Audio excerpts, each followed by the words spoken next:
In this video, I'm going to go over some basic rules or guidelines that can really help you observe and draw better curved or organic form. So stay tuned.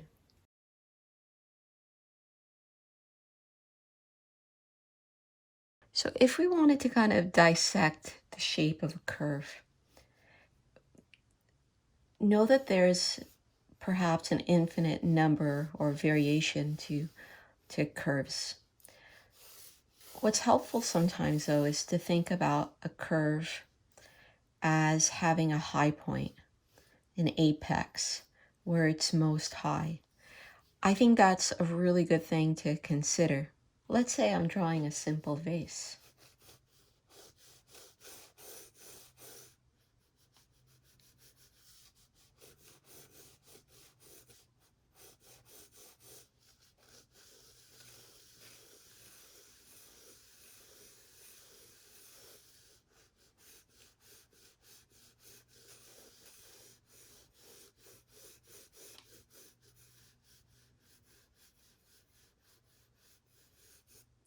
I want to do my best to capture the unique shapes of the vase. As I said earlier in an earlier video, ultimately what's important when drawing vases is just to get it symmetrical, but I still have it as a goal that I want to be as accurate as possible. So what I do when I'm looking and taking measurements is I might hold my pencil out from what I call the start of the curve to the bottom of the curve. So I would take a measurement like that, and I would just look over here. I would look at what is the shape, and connected to that, I'm asking myself, where is the high point of this curve?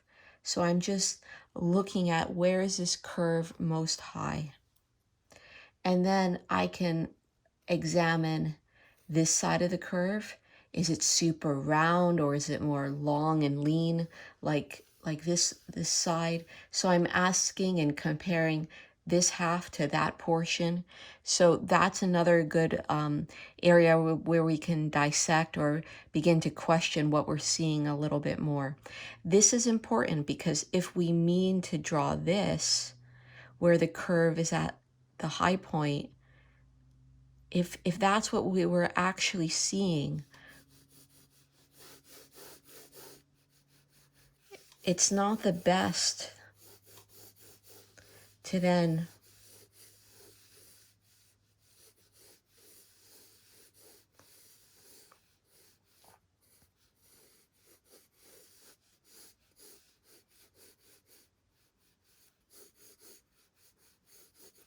have a shape like this, where the curve feels pretty even to maybe about this point, and then there's a dramatic shift down. These are very, very different shapes.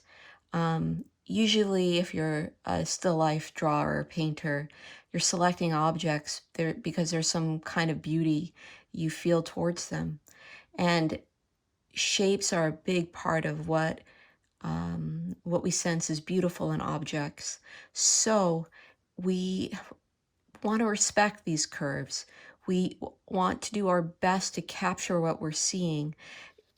Just getting an approximation is okay, but ideally we would be able to get quite close to the shape that we're seeing. So a good rule is to consider this, take measurements, hold your pencil out to the start and the end of the curve, really examine, dissect, try to figure out what's going on in that curve. Where is its high point? Is it more flat and even, or is there a true dramatic high point?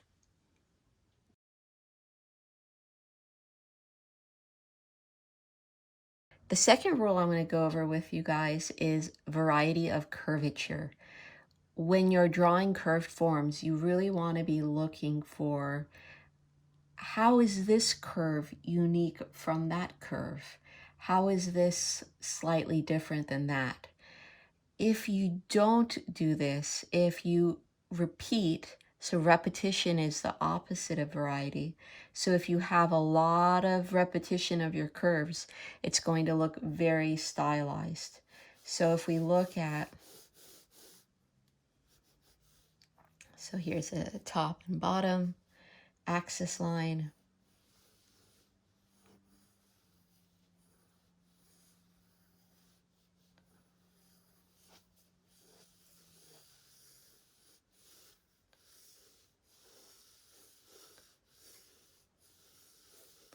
So here I'm trying to create the same curve over and over again to express to you that it is important not to do this. We don't want this to be the same as that, for this to be the same type of curve as that, for this to be the same type of curve as that.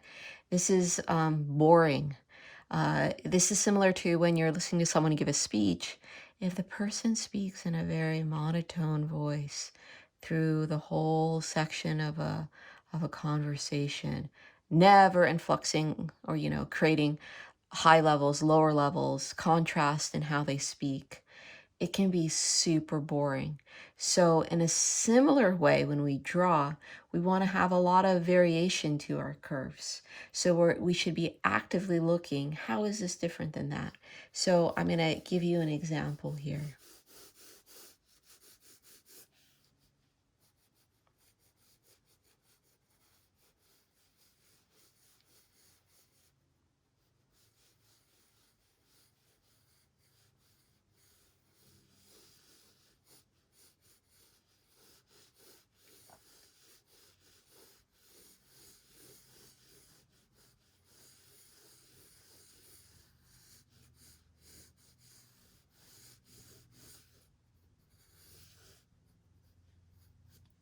So this little guy has so much more variation to him than this earlier pair. The variation gives it visual interest. So remember, you want to strive to have variation in your curvature. This is different than that. The curves have different high points. This is a different type of curve than that. So we're looking for variation. We're looking for differences. How is this curve unique from that curve?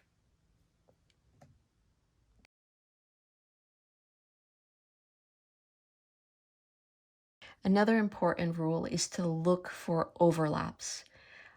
Overlaps help suggest space, spatial orientation. When something overlaps another object, it's said to be in front of that object. We can see internal overlaps in organic form, and that's really what I want you to be looking for. Let's kind of take this to an abstract level for a moment so you can really feel the power of overlapping forms. I'm going to try to draw two identical shapes here.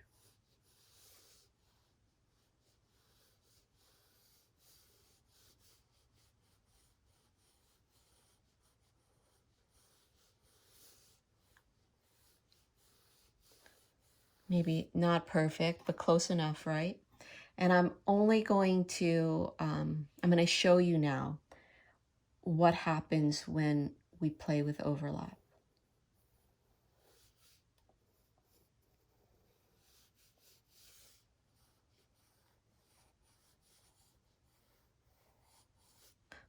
Look at that.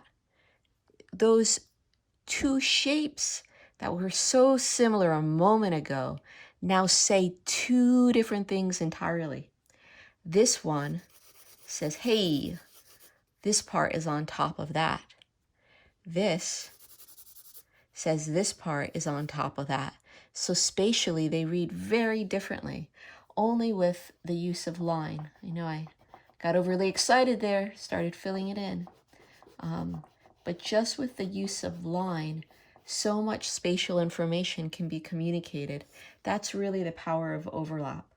Another fun thing or diagram, abstract diagram that we can look at is a snowman diagram.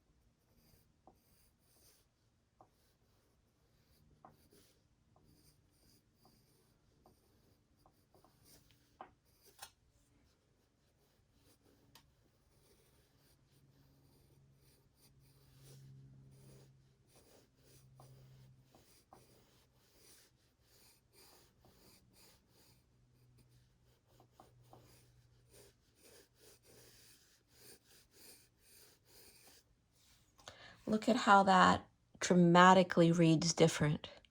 So it gives and says a lot about space. Um, Overlap can really imply spatial relationships. Very powerful tool to use with your curved forms. So do actively look for overlaps.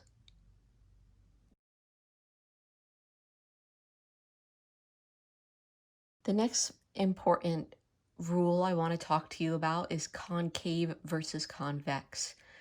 We like convex. We don't like concave. So we're going to give convexity a go-go, green light, and we definitely want to avoid thinking about or drawing concavities. So what is a concavity? The name kind of implies it all. So you see this word or a part of this word, cave. A concavity is an implied depression, hole, cave-like form. If you get a cavity in your tooth, it's really that you have a hole in your tooth. Another concavity we don't like. When we're drawing, we always want to think about convexity or form pushing outwards. We never want to have form feeling like it's caving in. It's very psychologically unsettling and sometimes implies death. So we want to avoid that. Let me give you an example. It can come across as super stylized as well. So we're going back to our friend, the pear, and we're going to do it the wrong way. We're going to have lots of concavities. And actually, when you draw the right way, well, when you gesture draw successfully, it's kind of hard to draw concavities. So I'm going to kind of forget about all of those rules I shared with you about drawing in simple shapes. I'm even going to go to, look at this.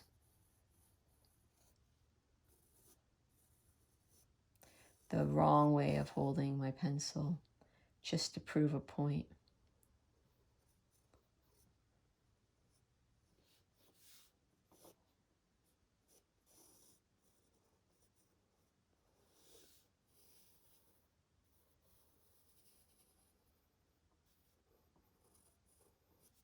So here what we have is we have lots of moments where it feels like the world is too much for this poor little pear. It's so much that it's causing a depression. The world is causing this little pear to be depressed. The form is sinking in, sinking in. We don't like that.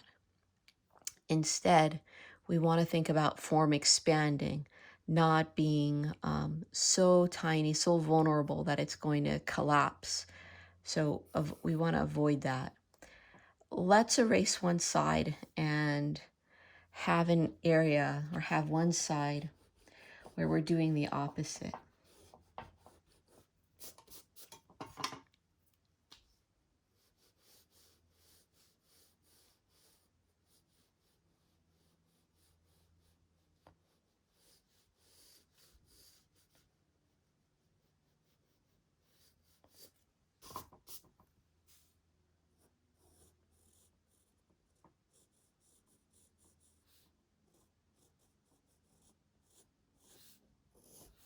Okay, that is going to be more of what we want. This side is more of what we want because we feel in this case that the curves are all pushing out from the axis center, right? So it feels like the form is expanding. We do not want it to feel like the form is caving in. So this is more ideal, more beautiful. What happened here? Remember I had kind of a shape more or less like this before I erased it. What I really did was I took this and I looked for smaller moments, 1, 2, 3. So I took a concavity and turned it into a convexity by looking for smaller shapes there. This is going to do a couple of things. Not only is it going to help make the form expand and feel more full and lively like, but it's going to slow the viewer's eye down. A line like this we look at very, very fast. Whoosh. But something like this, we have stopping points. So our eye stops, it goes, it stops, it goes. So the viewer has to spend more time looking at your work, and that's what we want. We want the viewer, our audience, to spend a lot of time appreciating our work. So avoid doing a shape like that because it's going to cause the eye to move very quickly, and we really want the eye to stay with the drawing as long as possible. Now, sometimes students will question, well, that, and it didn't happen here, but in my work that they will say, oh, you kind of really made that look very straight there. It's better to have a straight line than to have that. So we want to avoid concavities completely. So even if in your new interpretation of this, if you end up creating form that seems a little bit more chiseled or straighter, that would be better than having something that is super concave. So do please avoid making concavities. Look for things that are actively convex. Now, I remember being a student and looking out in the world and seeing this initially, and then having my teacher come over and point out how if I got up really close, nothing is like that, that it has a lot more of this present if I only look for it. So please look for it. It may not be super obvious at first, but if you look for this, you'll see it. Maybe one more example of convexity versus concavity that might make some sense to you. So let's say we have a person, head, neck, and shoulders. Initially, a student, a person might think that, hey, here's a concavity in the human body, right? Like this could kind of express a neck. And to me, this seems a little stylized. We have this one big line, and you can feel how the form is depressed. The outside is pushing in on it. It would be better to look more closely at this area, the neck, and see how the neck is really composed of so much of a series of overlapping forms. So something like this, and look at how I'm using maybe more straights there. Something like this is going to feel a lot more structurally sound. Keep that in mind. It's going to be more structural and it's going to have more overlaps. Once again, avoid concavities, please.